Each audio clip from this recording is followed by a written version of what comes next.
제가 말씀드린 대로 고린도후서 2장 17절에 근거해서 하나님의 말씀이 거짓되이 다뤄지는 방법도 이렇게 제가 제목을 정했거든요. 사도 바울이 사역할 당시에 여기서 50년에서 65년경이라고 하는데 더 빠르게는 AD 35년경부터 65년경이에요. 초기부터 따지면. 이미 하나님의 말씀을 변개시킴으로써 이익을 취하는 여러 사람들이 있었고 고린도후서 4장 2절에 있는 대로 하나님의 말씀을 거짓되이 다루는 자들이 벌써 있었어요. 그 당시에. 그러니까 거의 2000년에 가깝도록 2000년은 그 전에 이런 일이 자행되고 있었으니까 지금은 오죽하겠느냐 이거예요. 하나님을 부정하는 자들, 좌익사상을 가진 자들, 공산주의를 숭배하는 자들, 말씀을 변개시키는 앞잡이들이고 WCC가 이 기독교를 장악해서 쇠뇌시키고 하나님을 부인하고 공산주의를 이제 보급하는 온상이에요. 그러니까 WCC 회장이 됐다, NCC 회장이 됐다, 좋아할 거 하나도 없어요. 그 전에 명성교회 목사하고 김장한 목사도 WCC 회장 한 번씩 했죠. 근데 본인들은 명예로운 걸로 알아요. 아주 나쁜 직책이거든요, 그게. 우리나라에서 2013년도에 WCC 총회가 열렸어요. 그때에 한반도 비핵화를 주장했어요, WCC에서. 이건 뭐냐. 사우스 코리아, 남한은 완전히 비핵화, 원전을 폐기한다 이 뜻이에요. 그것이 지난 정권에 의해서 실행이 됐었잖아요. 무조건. 그리고 이북에는 그대로 놔두는 거예요. 그냥. 핵무장하게끔. 그리고 여기에 있는 원전에 나온 경수로 그 연료봉을 다 수거에다 거기에 이제 주려고 그랬던 거예요. 사실은. 그런데 지금 이제 그 뜻대로 안 됐죠. 근데 지금도 수십조 원 이상이 이제 비밀리에 송금이 돼갖고 지금 정부에서 철저하게 조사를 하고 있어요. 그러니까 밤낮을 가리지 않고 미사를 쏴대고 저렇게 그 주민들 놀래게 영평구도 앞바다에 대포를 쏴대고 그 짓 하는 거예요. 핵실험을 하고. 자, 이 말은 뭐냐. 사도 바울이 그의 편지들을 기록했을 때에 이미 성경의 내용을 바꾸는 자들이 있었고 성경을 이용해서 다른 것을 가르치고 설교하는 자들이 있었다는 것인데 오늘날에는 아주 극심한 상태예요. 오늘날에는. 성경 개정자들은 하나님의 말씀을 변개시키고 현대에 배교한 근본주의자들과 라우디케아 니콜라파들은 그것을 거짓되이 또 다루고 있는 것이에요. 거짓되이 다루고 있는 것이죠. 그래서 본론으로 들어가면은 하나님의 말씀이 거짓되이 다뤄지는 네 가지 방법이 있어요. 하나님의 말씀이 거짓되이 다뤄지는 네 가지 방법이 있어요. 첫째는 어떤 사람이 한 구절에 어떤 단어를 더할 때 그는 실제로 그렇지 않은 것을 증명하라고 발버둥을 치는 거예요. 거기 잠언 30장 6절에 있는 대로 너는 그분의 말씀대로 더하지 말라. 그분이 너를 책망하실까 함이며 네가 거짓말쟁이가 될까 함이라고 경고를 하고 있어요. 이 하나님의 말씀이 거짓되이 더해진 데가 한두 군데가 아니에요. 여러분들이 한 번도 여태까지 다루지 않은 구절이 있어요. 말씀을 저렇게 변경된 구절들을 이제 오늘 책자로 나온 것도 있는데 거기 외에 대표적인 데를 제가 한 군데를 보여드리죠. 요한계시록 14장 1절을 보죠. 또 내가 쳐다보니 보라 어린 양이 시온산 위에 서 있고 그와 함께 14만 4천 명이 있는데 그들이 이마에는 그의 아버지 이름이 쓰여 있더라 그랬습니다. 그들이 이마에는 그의 아버지 이름이 쓰여 있더라 그랬습니다. 그런데 한글개혁성경은 어떻게 되냐면은 그의 아버지의 여기는 한글개혁성경에는 어린 양의 이름과 그 아버지의 이름이 써 있더라 그렇게 돼 있어요. 어린 양의 이름이 추가된 거예요. 근데 이 킹잼 성경에는 그 어린 양의 이름이 아예 없어요, 여기에. 이게 정상이에요. 그 이제 여기서는 아버지의 이름이 쓰여 있더라. 요 한 이름만 기록되어 있어야 맞는 거예요. 자, 그다음에 그리고 두 번째는 어떤 유형이냐? 어떤 사람이 말씀들로부터 단어를 뺄 때 그는 실제로 그렇지 않은 것을 증명하려고 애를 쓰는 것이에요. 그래서 요한계시록 22장 19절에서는 또 누구든지 이 예언의 말씀들에서 삭제하면 하나님께서 생명의 책과 거룩한 도성과 이 책에 기록된 것들에서 그의 부분을 지하여 버리시리라 이렇게 경고를 하고 있어요. 그런데 골로새서 1장 14절을 보죠. 그 안에서 우리가 그의 보혈을 통하여 구속 곧 죄들이 용서함을 받았느니라 그랬어요. 그런데 개역성경은 어떻게 됐느냐? 그 안에서 우리가 구속 곧 죄들이 용서함을 받았느니라. 보혈을 통하여 이거 뺐어요? 없어요. 그래서 빈혈성경이라는 별명이 다 있는 거예요. 빈혈성경이라는. 그리고 세 번째는 어떤 방법으로 거짓되게 다루어지고 있는가? 문맥에서 한 구절을 제거함으로써 당사자들의 의도를 감추려는 의도에서 나온 것이에요. 로마 카톨릭이 이제 이 짓을 많이 하고 있는데 그 당시에 이제 예수님께서 종교 지도자들을 꾸짖으셨던 내용이에요. 마태복음 23장 14절이 한글 개역 개정판에는 없어요. 한글 개역 성경에는 없다고요. 위선자의 서기관들과 바리새인들아 너에게 화 있으리라. 이는 너희들이 과부들의 집을 삼키며 남들에게 보이고자 길게 기도하기 때문이라. 그러므로 너희는 더 큰 심판을 받으리라. 이 말씀이 한글 개역 성경도 이제 비롯해서 변개된 성경들에는 이 구절이 아예 없어요. 자, 예수 그리스도께서 이 땅에서 메시지를 전하실 그 당시의 위선자의 서기관들과 바리새인들 같은 종교 지도자들과 오늘날 로마 카톨릭의 성직자들에 해당되는 내용들이에요. 그러니까는 자기들이 마음이 거북하니까 빼서 없애버린 거예요. 또 한 구절 보죠. 사도행전 8장 37절을 보죠. 빌립이 말하기를 만일 당신이 마음을 다해 믿으면 합당하니라고 하니 그가 대답하여 말하기를 나는 예수 그리스도가 하나님의 아들이신 것을 믿나이다라고 하더라 했어요. 예수님을 영접하는 신앙 고백이에요. 요 구절이 없어요. 요 구절이. 그러니까 빌립은 마차를 세웠고 침례를 이제 세례를 줬다고 그래요. 개역성경에서는. 그 신앙 고백 없이 영접하지 않았는데 우리말로 말하면 영접을 하지 않았는데도 침례를 주는 거나 마찬가지예요. 거짓 구원이죠. 그러니까. 그 당시에 그 에티오피아 국고를 담당하는 그 네시가 처음으로 복음을 듣고 영원한 생명을 얻고 에티오피아로 복음을 갖고 들어와서 기독교 국가가 됐던 거예요. 거기에 그 이제 황제 국가였었는데 마지막 황제가 셀라시의 황제예요. 60년대 우리나라에도 왔었어요. 옛날 박정희 대통령 초청으로 우리나라의 그 셀라시 황제의 왕실 직속 근위 부대가 우리나라에 왔었어요.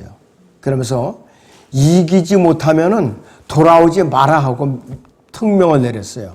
그러니까 죽음을 각오하고 싸우라 이거예요.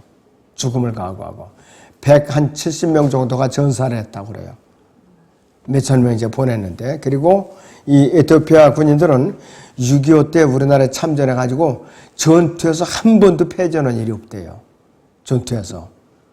그런데 그 사람들이 거기가 좌경화가 되고 그 공산국가가 이제 됐었다가 지금 이제 바뀌었는데 그 당시에 참전용사들을 그렇게 구박을 했대요.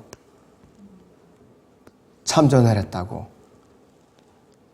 그러니까 6.25 참전용사들이 그렇게 거기서도 구박을 받고 멸시를 당하고 뭐 혜택을 다 뺏어버리고 안 해주고 그러니까는 보훈 혜택을 못 받은 거예요.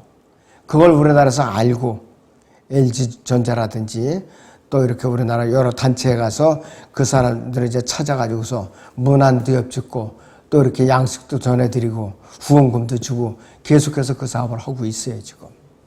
이제 은혜를 저버리면 안 된다고요. 은혜를 저버리면. 자, 그 다음에 네 번째는 어떻게 거짓되이 다뤄지고 있는가. 말씀들은 완전히 내용을 바꿔버려요. 구절은 그대로 있는데 내용을 완전히 바꿔버린다 이거예요. 요한계시록 22장 14절 거기 우리 킹제임스 성경. 자, 그의 계명들을 행하는 자들은 복이 있나니 이는 그들이 생명나무에 대한 권리를 가지며 또 그 문들을 통하여 도성 안으로 들어가게 하려 함이라고 되어 있는데 한글개혁 성경은 그 두루마리를 빠는 자들은 복이 있으니 이는 저희가 생명나무에 나가며 문들을 통하여 성에 들어갈 권세를 얻으려 함이로다 그랬습니다.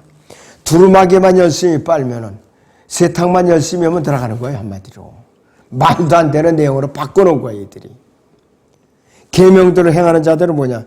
믿음과 행위로 구원받은 사람들 있잖아요, 이게. 행위로 구원받은 사람. 그러니까 이들은 어떻게 되느냐? 교회 시대하고 이 큰 환란 기간에 여기서 구원받은 사람들, 이 사람들 말고 다른 세대에는 영원토록 끝까지 매달 한 번씩 들어가서 생명나무에 참여해야 돼요. 그래야만 생명이 계속 연장되는 거예요. 그래야. 바로 그 뜻이에요, 이것이. 자, 그래서 이 캠벨 추종자들, 이 시대에 그리스도의 교회 사람들이죠. 이 사람들은 의도적으로 아주 성경을 변경시키려 애를 쓰는 사람들인데요. 마가복음 16장 16절을 보죠. 자, 믿고 침례를 받는 자는 구원을 받을 것이나 믿지 않는 자는 정죄함을 받으리라 그랬어요. 그리스도의 교회는 캠벨 추종자들은 지금도 첨벙 잠겼다가 물속에서 올라오는 침례를 받은 것이 바로 구원받은 증거예요. 그 사람들은. 거듭나면 상관이 없어요. 그러니까 이들은 이런 구조를 갖다 교리를 지키는 거라 이거예요. 그래서 침례에 의한 중생을 증명하라고 애를 쓰는 것이에요. 그리고 또 어떤 구조를 원하느냐. 베드로서 3장 21절을 보죠. 물은 예수 그리스도의 부활하심으로 인하여 이제 우리를 구원하는 모형이니 그 침례라. 이것은 육체의 더러움을 제거하는 것이 아니라 하나님을 향한 선한 양식의 응답이라 그랬습니다.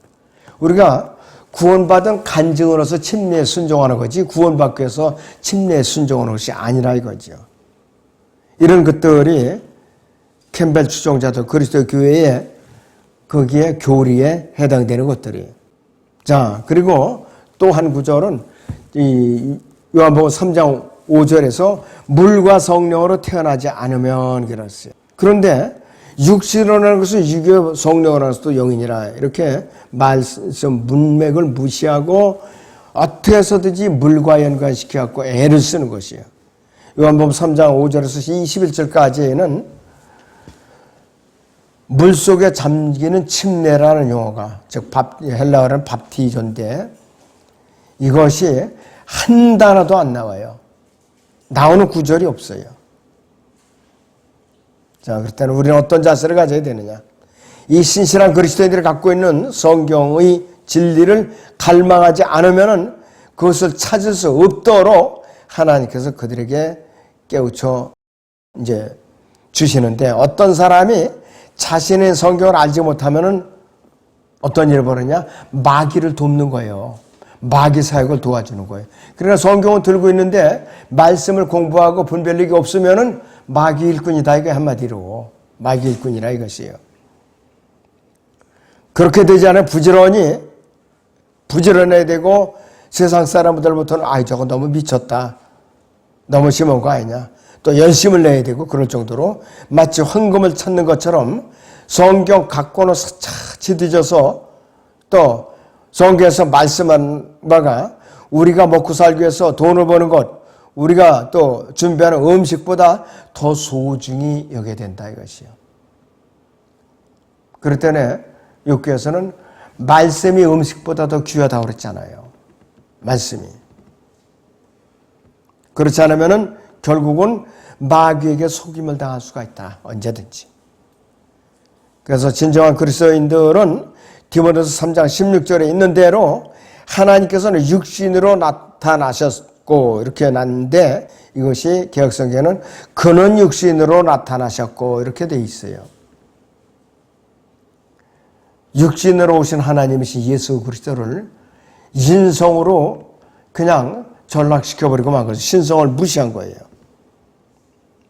또 영어 킹제임스 성경은 현대어고 고어하고 영어가 틀리는 것이 나와 있어요. 현대에는 알다, KNOW, now라는 말이 이 킹제임스 성경에는 뭐라고 나와 있느냐면 출애굽기 16장 15절에서는 여기서는 알다라는 말이 위스트, WIST로 나와 있어요. 철자가 그래요. 판약의 다리죠, 지금하고 현대에 쓰는 그 영어 단어하고. 그 다음에 또 이 누가복음 17장 9절에서는 나는 그렇게 생각하지 아니하노라. 그래서 여기서 I thought not 이렇게 돼 있어요. 그래서 생각, think, THINK, think가 TROW 이렇게 나와 있어요. 여러분들 한역 대성경을 잘 보시면 이렇게 나와 있다고요. 이거 단어가 틀렸는데 고쳐야지 이 시대의 단어로 다 고쳐놓으면 틀린다 이거예요. 그대로 놔둬야 돼. 그래서 이걸 바꾸거나 성경을 문맥에서 벗어나게 하면 안 된다는 뜻이에요. 이와 같이 하는 것이 하나님께 부르심을 받은 모든 그리스도인들이 책임과 의무예요. 하나님의 부르심을 받은 모든 사역자는 고린도서 4장 2절에 오히려 감추어진 수치스러운 일들을 버리고 교활함 가운데서 행하지 아니하고 하나님의 말씀을 거짓되이 다루지 아니하며 오직 진리를 나타내므로써 하나님 앞에서 우리 스스로로 각 사람의 양심에 추천하노라 이렇게 했어요. 사도 바울은 평생 남에게 비밀리에 행한 것이 없어요. 정직하게 행했고 그는 하나님의 부르심은 이 사람들은 이 시대에도 늘 떳떳해야 되는 것이에요. 속임수를 쓰면 안 돼요. 그래서 모임을 이끌어가는 약물을 이끌어가는 이 사역자는 모든 사람 앞에서 정직한 일을 도모해야 된다고 그랬어요. 그리고 이 고린도후서 8장 21절에 있는 대로 주 앞에서뿐만 아니라 사람들 앞에서도 정직한 일들을 행하려 함이라 그랬어요. 하나님 앞에나 사람들 앞에서나. 그 사람들 앞에 발뺌을 하거나 속이거나 또 즉석에서 감동을 자아내기 위해서 미리 계산하고 조작된 발언을 하지 말아야 된다 그랬어요. 그 사람들은 심리를 갖다 이용해가지고 특히 부흥사들이 이 짓을 많이 해요. 부흥사들이. 이런 짓 하면 안 된다 이것이요. 그러니까 위선자가 되어서는 안 된다 이 뜻이에요. 위선자가 되어서는. 자, 그래서 말씀을 이제 거짓되이 다루는 방법을 다시 복습을 하면은 첫째는 어떤 한 구절에 단어를 더하는 그 수법을 쓴다 이거죠. 요한계시록 14장 1절에 있는 대로 여기서 그의 아버지의 이름 이렇게만 되어 있는데 개역성경처럼 어린 양의 이름과 그 아버지의 이름이라 갖고 어린 양의 이름을 더한다든지. 두 번째는 어떤 사람이 말씀들로부터 단어를 빼놓고 주님의 구속의 능력을 갖다 이제 떨어뜨리는 거. 골로새 1장 14절에 있는 대로 보혈을 통하여 그를 빼가지고서 구속 곧 죄들의 사함을 받았느니라. 예수 그리스도의 피에 구속 없이 혼의 구속을 받았다는 이렇게 수작을 부리는 거죠. 그 다음에 세 번째는 문맥에서 한 구절을 제거함으로써 당사자들의 의도를 감추려는 의도다. 이거죠. 아예 마태복음이면 마태복음 그런 데서 이 문맥 전체에 그 가운데 어느 한 구절을 아예 빼버리는 거. 그 다음 네 번째는 이제 마지막 네 번째 방법은 뭐냐 이것이요. 구절은 그대로 있는데 내용을 바꿔치기 하는 거야. 내용을. 내용을 요한계시록 22장 14절에 있는 대로 그의 계명들을 행하는 자들 그랬어요. 이것이 그 두루마기를 빠는 자들 이렇게 했단 말이에요. 영원에 가서도 이 그리스도인들처럼 한 번 구원받으면 행위가 필요하지 않는 그런 것이 아니라 영원에 가서도 행위가 끝까지 필요한 거예요. 한대라는 것은 무조건 세르사람 도성 안에 들어가서 생명나무 열매에 참여해야 되는 거예요. 그걸 갖다가 없애버린 거죠. 성경 변교자는 무조건 하나님의 진노를 받게 돼 있어요. 기도하겠습니다.